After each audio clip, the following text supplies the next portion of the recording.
Hello everyone, I'm Sean. This is who? And we are the Courageour Frights, back once again for their movie review. Yes. So, as you can tell, we are doing Sonic 3. Yeah, Sonic 3.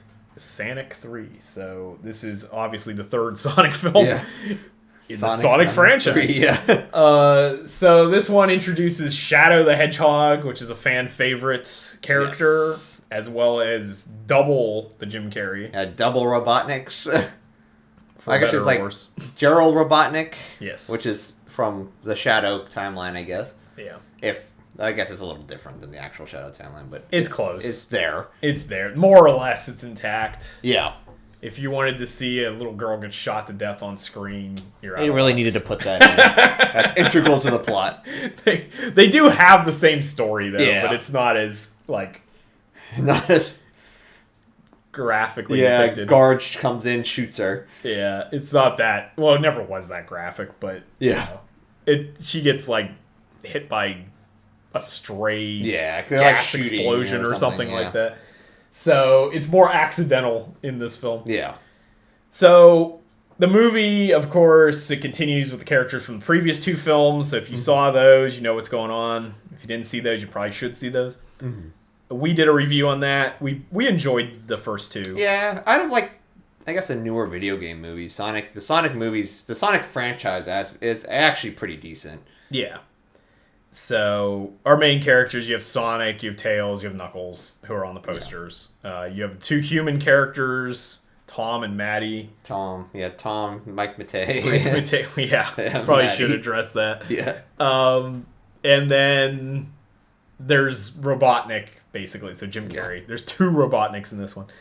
And then we had the big introduction, as I said, was Shadow, who's played by Keanu Reeves, which was a pretty cool addition. Mm-hmm. Personally, this is my favorite of the three by quite a bit, actually. I really enjoyed Shadow in this.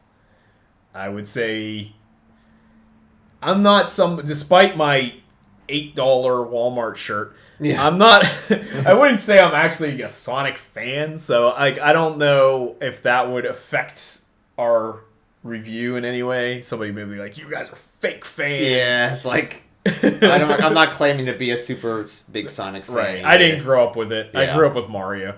But I don't have a problem with any of the Sonic stuff. I'm interested in getting into the Sonic stuff, not so much the fandom, but the games themselves.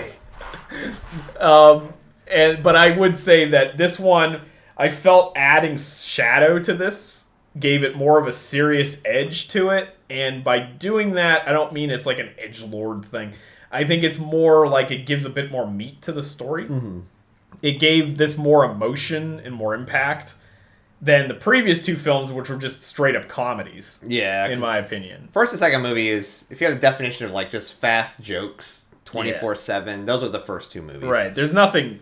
There's stakes, but they're not like real stakes. Yeah. I mean, it's just whatever. This is a joke, and they're fun, entertaining films, but there's nothing holding it together beyond just a bunch of crazy, wacky moments. Mm-hmm. And this one, adding Shadow to it and giving more of a serious story, added so much more to this one compared to the other ones. Yeah. And like I said, I'm not a Sonic fan, but I'm a huge Dragon Ball fan. Yeah. And this has a lot of Dragon Ball-esque things going on in it, which the creators of Sonic have admitted that Toriyama was a huge influence for them. So, that's not coincidental. Yeah, because they have Super Sonic shows up and Super Shadow. Is that what's the name? I guess Super Shadow. Yeah, there's a fight between Sonic and Shadow towards the end where they both get the Super Saiyan. Yeah, Super Saiyan. That's the only thing you can call it. Super Saiyan. Yeah, there's a fight. I did enjoy that a lot. I guess that's a spoiler, but whatever. Yeah, the fight between Super Saiyan Goku and Majin Vegeta was and then Vegeta switches sides and joins Goku, and they're fighting a bunch of robots on the moon. It was pretty sweet. Yes. But, yeah, Shadow's basically Vegeta, so, that's pretty cool. And I guess in the future, possibly they'll be doing Silver at some point, who's Trunks. So, they can continue the Dragon Ball tradition. Because there is a mid-credit scene where it shows Amy. So if you're looking to see Amy, that would be Sonic 4, which that has been I think it's been greenlit at this point. It has. Yeah, it's coming out 2027. It has a release date and everything. So yeah, Amy Rose is in that. Was that Metal Sonic? Yeah, Metal Sonic is in. That's like the bad guy, which that's the mid-credit scene. So right. So they're gonna continue it. So I guess I'll have to slap spoilers on this, but yeah. So Amy and Metal Sonic's the continuation of this, but this one's really good. I think the only thing I would say is maybe a negative from my opinion. Yeah. Is I like Jim Carrey in small doses. This is an overdose. 2 Jim Carreys. There's 2 Jim Carreys, and they just bounce off each other. It's almost too much. Yeah. In my opinion, but I'm somebody that never was like that massive of a Jim Carrey fan to begin with. So like if you really, really like Jim Carrey, you'll probably like this a lot. Yeah, like I don't know. I actually didn't have a problem with Jim Carrey being in there. Right. Just because I liked like Dumb and Dumber, so I like his other stuff. So. Like So, you grew up more with like the comedy stuff than I kind of know. He always has that weird humor, which a lot of like he's very expressive. Like that's one thing with Jim Carrey's humor; it's very expressive. So I mean, he's basically made out of rubber. Yeah, so. He's like Rubber Man. That was one of his like his early stand-up skits was always like doing impressions of people, but not voice impressions. He did facial impressions, which is like really difficult. Yeah. Like he morphs his face into like Clint Eastwood and stuff. It's just wild. Yeah, he's definitely very expressive with this stuff. So yeah, but I can see where it can be depending on his humor, it can be a little much sometimes. Right. Well, I just thought it was a bit overbearing. Yeah. There was too much of it in this, and it distracted from the more serious tone that they injected into this. But at the same time, like, I mean, it's fine. Like, he's one of the legendary comedians of the late 80s and 90s. Like, it's like him and Robin Williams and some other guys that are like completely irreplaceable. So I acknowledge what he's done. Yeah. And and why he's liked by so many people. It's just that, to quote Tommy Lee Jones, I cannot sanction his buffoonery. Yes. That is true. But no, I mean, seriously, I don't dislike him that much. I just thought it was just a bit much in this film. I can see that. I would rate this probably pretty high, like maybe like an 8 out of 10 or something. It was pretty good. There was some emotional moments in this movie, actually, surprisingly. All from Shadow storyline, pretty much. I guess a little bit from Dr. Robotnik, because it's like they're kind of intertwined. So, or not really. I guess maybe not Dr. Robotnik, the other one, Gerald. But kind of like there are some intertwined moments in here. Like I don't want to go too much into the story, but we're not doing blow by blow description. But there is a lot. There is some emotion to this thing. I kind of got a tear in my eye at one scene or two. Yeah, a couple scenes. Yeah, there was. As I said, there's more weight to this. Yeah, to this one, and it's from Shadow's story. Yeah. Pretty much. Which, I mean, if you're a fan of the game, you know what the story is. Yeah. But it is really well woven into this film. Mm-hmm. And then you get a lot from Sonic as well in response to Shadow. Yeah. So, like, that really adds to it. Yeah, it gives a little bit of dimension to Sonic, too. Because he actually shows a different side of Sonic other than being the off-the-wall... Yeah, 90s kid, I guess. I don't know. It's like this, like the hyperactive kid that just kind of does whatever. Yeah, he's a clown. Yeah, the clown. It's like Goku. He's a clown, like Kakarot. So, yeah, I think that's the main takeaway from this film. The injection of Shadow into this really changes the dynamic because prior to this film, everyone's a joke. And, like, Knuckles is even a joke. I mean, you can say Knuckles, he's the serious guy, but he's like Drax. Like, he's serious, but he's fully literal. Yeah, he's very Drax-like. And he's just dumb. Like, everything goes over his head. Yeah, he's like, there's a scene, like, this is like a little bit of spoiler, too. He's like, you are now used in case of emergencies. Like, I will now use my fists to beat everyone up in case of emergencies. And he just ignores it. So it's kind of like that type of character. Cause it's kind of right, he is pretty much Drax. Yeah, he's Drax. Which is entertaining. But when all your characters are jokes, it kind of makes your whole movie into a joke. Yeah. So, which I guess was the intent. But in this one, they tried to give more of an edge to it. So it feels like the franchise could survive beyond just comedy. Yeah, which... that is one thing. I guess it is. This one didn't really focus too much on Sonic. Sonic wasn't really in here as much as like the other ones, if I remember correctly. Well, like, I didn't watch these before. I didn't watch the other Sonic movies before I watched this, so... Right, but in this one, the entire film is pretty much around Shadow and... Yeah, Shadow Robotnik. And it's Gerald, like literally, like Gerald Robotnik, that storyline. Sonic kind of just shows up when he needs to show up. He has to show up and stop them, basically, and that's it. Yeah, that's like that, but other than that, he's like kind of not in there that much. Right. Which is fine, because we've already got his whole backstory, and we know the stories of all these characters. Yeah. I mean, we don't really know anything about Tails, but we got the story of the other ones. We never know anything about Tails. Tails is... All he knows is miles per hour or whatever. Miles per hour. Miles per hour, yeah. Miles per hour.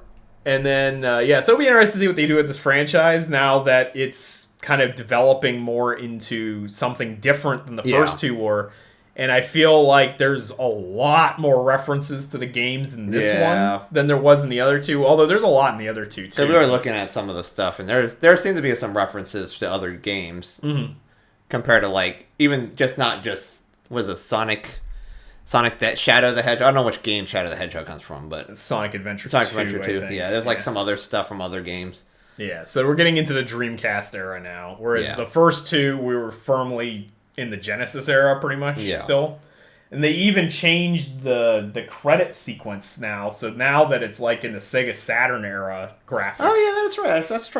I didn't notice that. Yeah, the first two did Genesis, like, 16-bit graphics, and then this one did, like, first-gen 3D Yeah, it looks a little rough. It looks a little rough. Well, yeah, but it looked like the Sega Saturn games or whatever. And I guess the next movie, since the next one's about the Sega CD, it's going to do Sega CD look, which is like a mixture of like 3D and the 2D. Right. With Amy. Because I think Sonic CD's the next one. Yeah. Basically.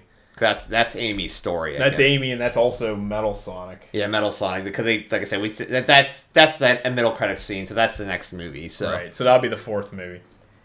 So there's that, and then I think the only other thing I want to say, other than I liked all the Dragon Ball type stuff, but that's actually. In keeping with the games. Yeah.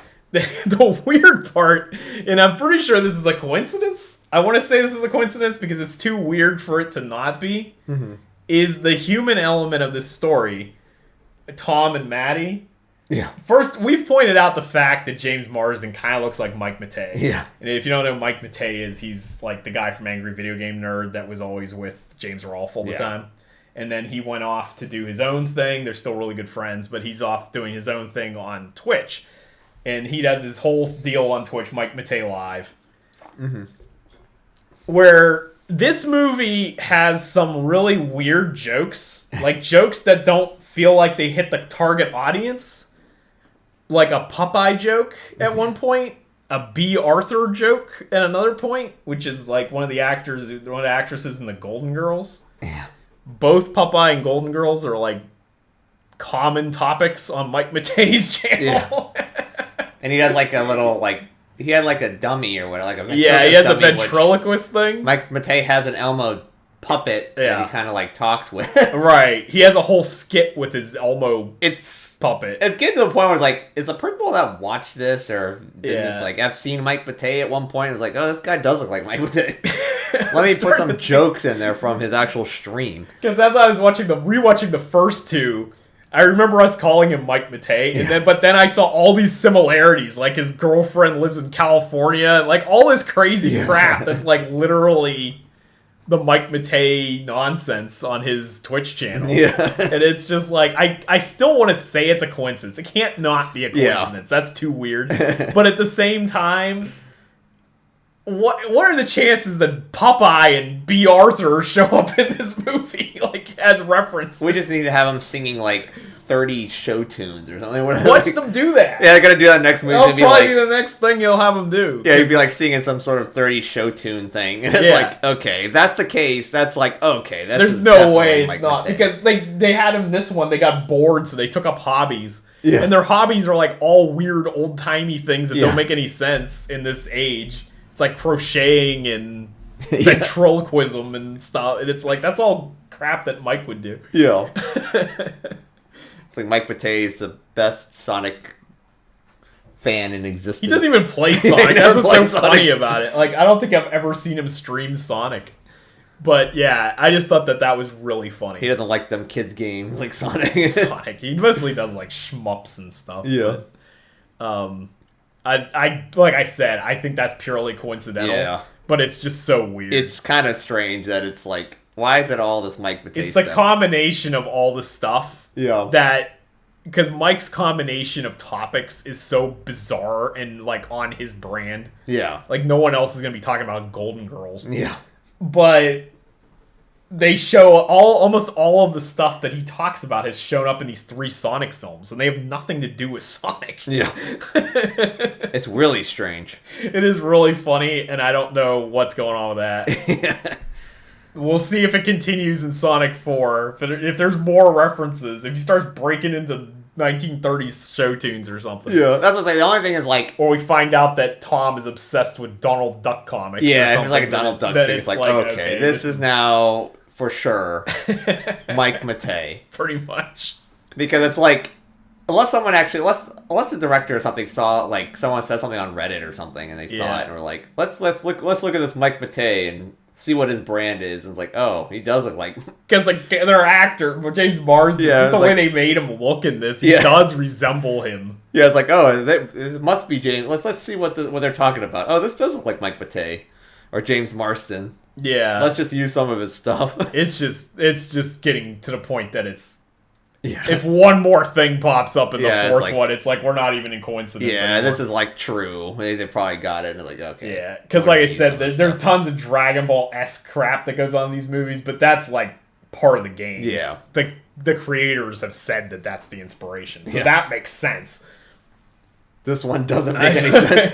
And it's from characters that aren't from the games. No. Like, the whole human element of the story is not from any of the games. So the whole human element's based around Mike Matei. It is. That's the weird part. Yeah. But anyway, I just wanted to get that out of the way because it's just like a funny Yeah, it's like, okay. As I say, we'll look in Sonic 4 to see if any other Mike Matei references show up. So we'll have a list on... Yeah. Sonicpedia. What is the Sonic fans like? Like Sonicpedia, Sonichupedia. I'm on Sonic. That's another thing too. You pointed out there's a joke about Pikachu in here. Yeah, and it's like, they probably wanted to put Sonichu in there, but they couldn't. They probably wanted to put Sonichu reference in there, but they had to pay. They figured they'd rather pay Game Freak whatever they needed to reference Pikachu than give any kind of publicity to Christian. Yeah, Christian, yeah. So, that's probably true. They probably stayed out of that. Yeah. I mean, how long are they going to do this before they start referencing the Rule 34 vor shit and everything else?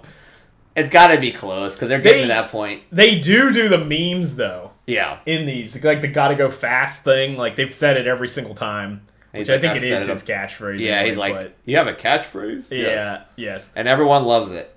Also, the very first thing when Knuckles shows up in the second movie, I don't know if you remember this, but when Robotnik goes to talk, Knuckles comes walking through the ring, and says something about, I can't remember what the hell he says. He's like looking for Sonic or something, because I think he sees the quill. Oh, okay. And Sonic's quill, and he says, "Where did you get that from?" or something like that, and then Dr. Robotnik looks at him and says, "I'll show you the way." Oh, there you go. And it's like the first thing. It's like they figured out a way to put Ugandan Knuckles. Yeah, like almost immediately. Oh, did they actually put that in there? Yeah. I don't remember that. Oh, okay. Like Robotnik literally says to Knuckles, "I'll show you the way." Oh gosh. Like it's immediately put in there. Like, so they know about the memes. Yeah, they must know about the memes. Do you know the way? Do you know the way? Like, they had that in there. The second Knuckles... That's the very first thing they did when Knuckles appears in the second movie. Because everyone knows about that meme. That's like the meme about Knuckles. Yeah. So, I mean, it's probably only a matter of time before they start referencing everything. Yeah. It's just how much they can get away with the references. Yeah. Because getting that point where you're gonna have to bring that up sooner or later. Yeah, that's definitely an elephant in the room. Yeah, because Sonic fandom is a little bit a little different, I guess you can say. Yeah, they're built different. Yeah, they're built different. So I think we're gonna end our review with that. Yeah. So I would say if you like Sonic, check it out. Even if you don't like Sonic, Still check it out. I mean, it's an entertaining film, especially if you like the first two. It's basically more of the same, but with a little bit more edge to it. Yeah, a little bit more edge and more of a serious story, I guess. Yeah, a little bit more to it than the previous two films, but I think that makes it better. Yeah. So, and it's doing really well in the box office. That's why at least they have other stories they can use to make it a little more serious and not just all comedy all the time. There's so much going on with this franchise. So I think that's going to do it for our review of Sonic 3. So if you like this, give us a thumbs up. Consider subscribing for more like this in the future, and you too could feel the strength welling within. See ya. See ya.